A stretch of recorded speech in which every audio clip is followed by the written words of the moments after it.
سلام دوستان، کار هستم با یه ویدیو جدید با رفیقم که از داداش بهم نزدیکتره.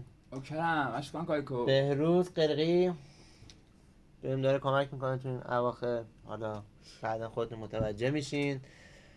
جفتمون یه ذره امروز دپیم، درسته؟ آره یه ذره حال گیریه حقیقت. آره بعد من یه ذره بد دهنم حاجی. آره دست خودش نیست حالا. آره دست خودم نیست، پای خودمه. بدون بی بلا نسبتم به همه میگم حاجی. محمدم پیشمونه ولی دوست نداره جلو دوربین باشه، دلایلی. آره محمد با دوربین مشکل داره، یه ذره حساسیت داره یا دوربینه. آره. برای اینکه از کجا شروع کنیم؟ راجع به چی صحبت؟ اصلا چرا حالت بده داشت؟ بگو چرا حالت بده؟ زندگی دیگه، پسر تو این سن، اونم اینجا نه کار هست نه پول هست. میبینی دیگه، کارم باشه پول نیست. اصلا داداش همه اینا به کنار، من با هیچ کدوم اینا حالم بد نمیشه. یعنی مثلا پوله رو آدم پیدا میکنه، کاره رو هم آدم پیدا میکنه. من از چیزی که حاجی بدم میاد همیشه حالم بده، به محمد اون روز میگفتم داشت اینه که همه چی کده نشد. میدونی چی بهت میگم؟ یعنی هر آرزویی، هر رویایی، هر چی داشتیم حاجی شده نشد. خارتو گاییدم همش به در بسته خوردیم. میدونی چی بهت میگم؟ من از این حالم بد میکنه.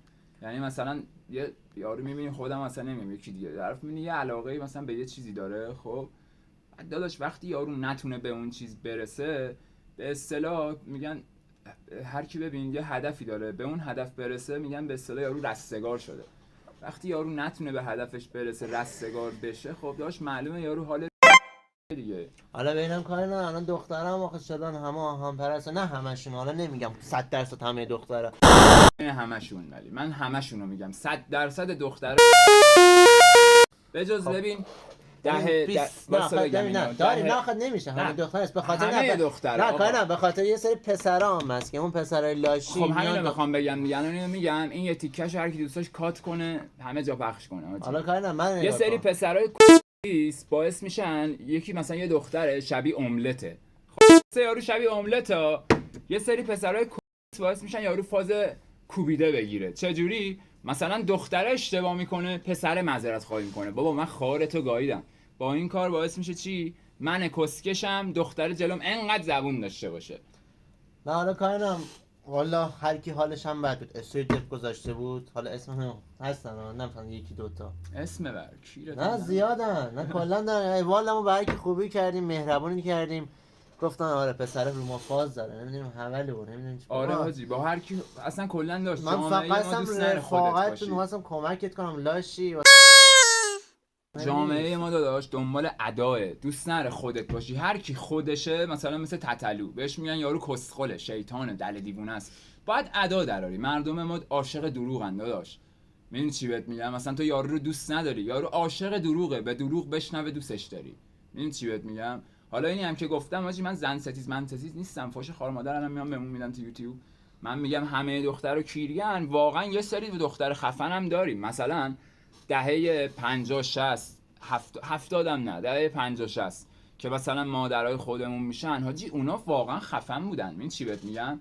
یارو میومد بسازه، یارو میومد روی یه موکت، مثلا یه 5 متر خونه با موکت زندگی میکرد، میساخت، تا مثلا الان که طرف یه آپارتمان مثلا داره، ماشین این هم داره. هست، بالاخره یه مقدار پول دخترای باید خرج کنه. آره. دخترای الان خونه باباشون پراید ندیدن، یارو انتظار داره پسر بنز داشته باشه. کس بنزو بلدی بنویسی؟ مادرتو گاییدم. اینه. آره خلاصه حالا ما قراره یه کارایی هم بکنیم توی هفته آینده که ببین مثل من حالا نمیخوام بگم چه کار تا قبل عید. آره بابا کارا میشه تا قبل عید. من میگم ببین تا قبل عید ما الان با یکی آشنا شدیم. من یه توضیحات ریزی میدم، دقیق نمیگم ولی یه توضیحات ریزی میدم. ما با یکی آشنا شدیم، منیجر توری. بخوام دقیقشو بگم، من کار خودمو میگم، اصلا کاری با اشکانم ندارم. بخوام دقیقشو بگم حاجی، ما نسل 2 هم فکر کنم نسل 2 شروع کردیم آهنگسازی میکردیم. ما از سال فکر کنم 92 3 حاجی داریم این کارو میکنیم.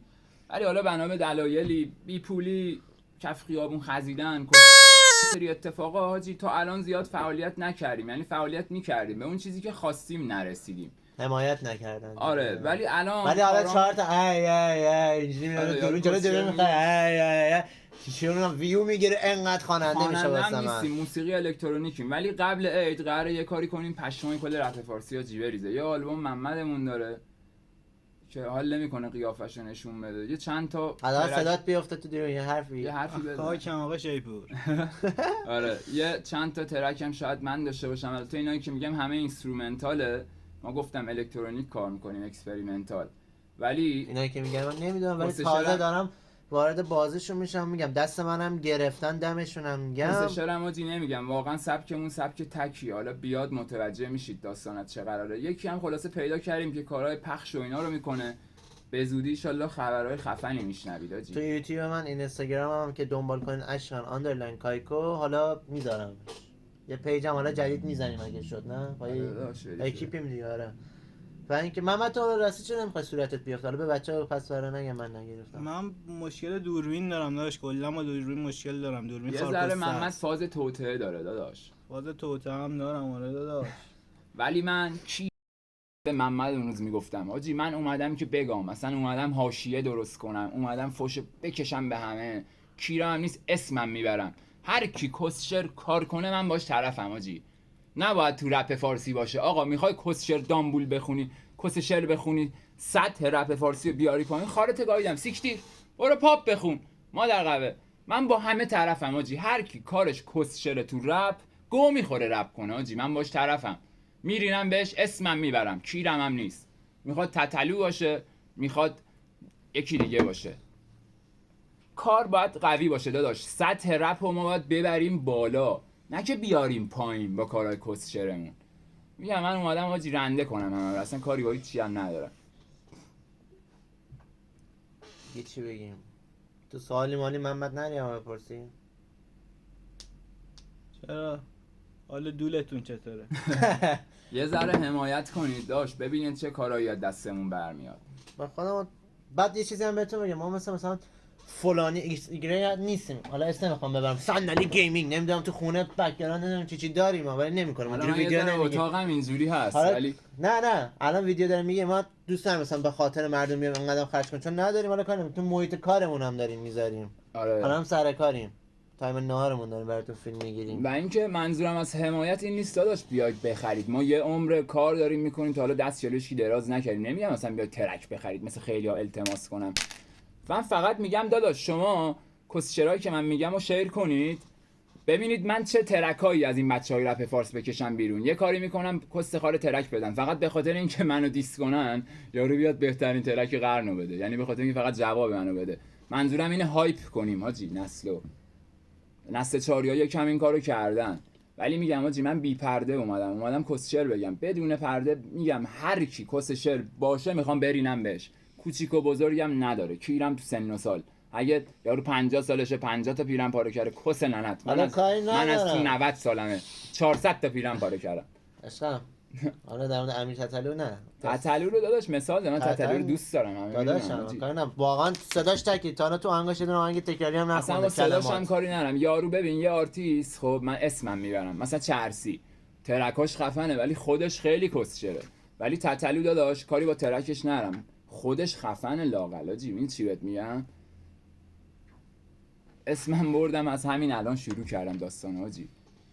دشمنی ندارم با چرسی ها، به قرآن خودم یه 4-5 تا ترکاش هم حفظم. من چیزی که داشت نظرمه رو گفتم دیگه. ولی میگم بیاید ببریم سطح رپ و بالا حاجی. و اینکه ما خاکی ویدیو میذاریم، مثلا دوست نداریم حالا درست میکنیم بک‌گراند، ما اینجوری الان ویدیو میذاریم. حالا ویدیوهای دیگه هم داریم، طنز داریم. حالا یه سری صحبت‌ها می‌خواستیم کلا صحبت کنیم. اون صحبتمون کجا بود؟ کجا کشید دختر بود رفت تو آهنگ. رفت چی و تتلو و فیلانو. حالا خلاصه اینکه تنهایی یه ذره چیز هست، دختر پسر باید باشم ولی دختر خوب پیدا نمیشه. میدونی بالاخره داداش هر چقدرم بخوای تو به این موضوع فکر کنی، به قول داشتم تتلو اونا کار دلمون استوری تپ گذاشته بودم، حالا خودش هم داره حاجی ویدیو منو میبینه، حتما میبینه 100% آشناست. خب استوری تپ میذاشم، حالا یه مدت بچه‌ای که من دنبال میکنن حدودش 35 34 تا تو یه روز استوری دپ میذاشم، اومد گفت چطور چیکار میکنی اینا، گفتم آقا تنها سینگلم و اینجوری که بابا ول کن نمیدونم سینگل باشه پادشاهی کن. کدوم پادشاهی کس نه ناموسن سوالم چه کسی میگه آقا کاری ندارم. دختر حالا بالاخره میگم دختر خوبم بوده باهاش صحبت کردم دختر کاری صبح تا شب سر کار میره دستش تو جیب خودشه نه برای اینا خودش جیب خوشونه شاخ نه چرا دختر خوبم بوده دادی؟ من میگم آره. اگه داری میبینی اشکان کاکو پشت صحنه دوربین گفت کیرش دهنت. اگه داری ویدیو رو میبینی داداش گفتم اومدم جنگ را بندازم آجی اصلا مشکل داره کلا عکس و با عکس میخوام جنگ بندازم آجی. اینم از یه دختر یاد گرفتم. ببین بعد میگم دخترا کسکشن میگید نه یارو عکس و با عکس جنگ مینداخت. یعنی میومدی میدیدی مثلا عکس و دو تا عکس میومدی میدیدی اومدن بیرون دارن دعوا میکنن آجی دو تا عکس میدونی از دخترا یاد گرفتم. کلا حالا گفتم مهربونی ما اگه مهربونی اگه هم زبونی تو آفت جونی پس ننت فلونی بس خب آجی بس دیگه. خب دوستان حمایت یادتون نره سابسکرایب رو بزنین. اگه از اکسپلور منو میبینین بازم بیاین فالو کنین. اینستاگرام هم بهتون میگم اشکان_کایکو. یوتیوب هم همینجور اشکان_کایکو. همه جا بزنین اشکان_کایکو من میام. تلگرام اینستا روبیکا ایتا داریم میگم چی هست آره خلاصه همین. به روزم که هست آیدی اینستاشو میذارم توی کپشن. آقا من خاکم آقا شیطور بقول محمد هم دوست داشته باشه نشونش نمیای یا نه من نیم نمیام. رو نه دیگه خرابش نکنی اون نمیخواد بیاد. باش. بعد تو اگر دوست داشت داخل ویدیوی ما میاد. منتظر نباشید نمیام. تو پست آخر من تو اینستام هست البته. ولی پیج محمدم میذاره. خب حاجی من یه چیزی بهتون به جرئت میگم کیرش دهن 80% پرودیوسرای رپ فارسیه. اینی که میگه نمیدونم چرا میگم من تازه وارد موزیک شدم. پیجشو بذار. خب برید تو ساوند کلادش یه 4-5 تا ترکاشو گوش بدید میفهمید چی میگم حاجی. اون موقع میفهمید که کس شعر نمیگم. میگم اومدیم 100 رپ فارسی رو ببریم بالا. جدی دارم میگم داداش. ببین الان 70-80% آهنگسازا کسکشا میان مثلا بیت ترویس اسکاتو یارو میره فایل میدیشو دانلود میکنه میاد همون ملودی رو میزنه همون درامو میزنه کسکش فقط مثلا 2 تا پیچشو منفی میکنه بیت جدید فلانی کاگان مثلا بابا کسننت ببین چیه که کاگان نده بابا به جون مادرم بهش بگو مثلا الان لادیس چیه بگو برو رو آکورد مثلا سی مینور فلان نوتو بزن. تو خب آهنگساز نیستی اون که آهنگسازه. بگو برو رو آکورد فلان سی مینور رو بزن. حاجی یارو نمیتونه بزنه. آقا بذار رازو بگیم دیگه. قرار من بخونم. قرار که نیست بخونی. قرار چیکار کنم؟ حاجی قراره ببین یه ترک داریم. ببین قول بهش دادم کمکش کنم. خب ولی بهش گفتم ترک کسچر باشه نمیذارم پخش کنه. تا وقتی یه ترک خوب در بیاره ما کمکش میکنیم. اینطوری داداش خلاصه دیگه. خلاصه میگم کمک بچه اگر بشه میخوایم بدیم بیرون میشه دیگه. داداش. خب اینو میگفتم برید کارهای محمدم گوش کنید. نظرتون راجع به صدای من چیه تو کامنتا بگین. اینسترومنتالای منم میاد بیرون یه چند وقت دیگه اونا رو هم گوش کنید. آجی اون موقع میفهمید که ما از فضا اومدیم. آجی ما اهل اینجا نیستیم. اهل مریخیم. آجی گوش کنید ترک ها رو جدی پشماتون بریزه. یه سبک جدیدی داریم آجی در میاریم. یعنی اگه یه رپر مشتی حالا منظورم ناراحت نشین اینجوری میگم یه رپر مثلا مشتی بتونه آدم پیدا کنه بتونه روی این بیتا سوار کنه خب حاجی میترکه. جون داداش میگم رپ فارسی میترکه پشماش میریزه. قبل ما آدم دروغ میگم نباید بگه. کلا تو رپ فارسی خیلی آدمای اندک الکترونیک کار میکنن. سعید دقان مهدیار که اینا هم دیگه زیاد کار نمیکنن. که ببین سبکامون هم فرق میکنه. اصلا مدل چیدنمون ما هم فرق میکنه. ما یه ذره دارک میزنیم. مثلا ما تو سبکای مثلا سویساید بویز و اونا بیشتر میزنیم. دارک میزنیم یکم.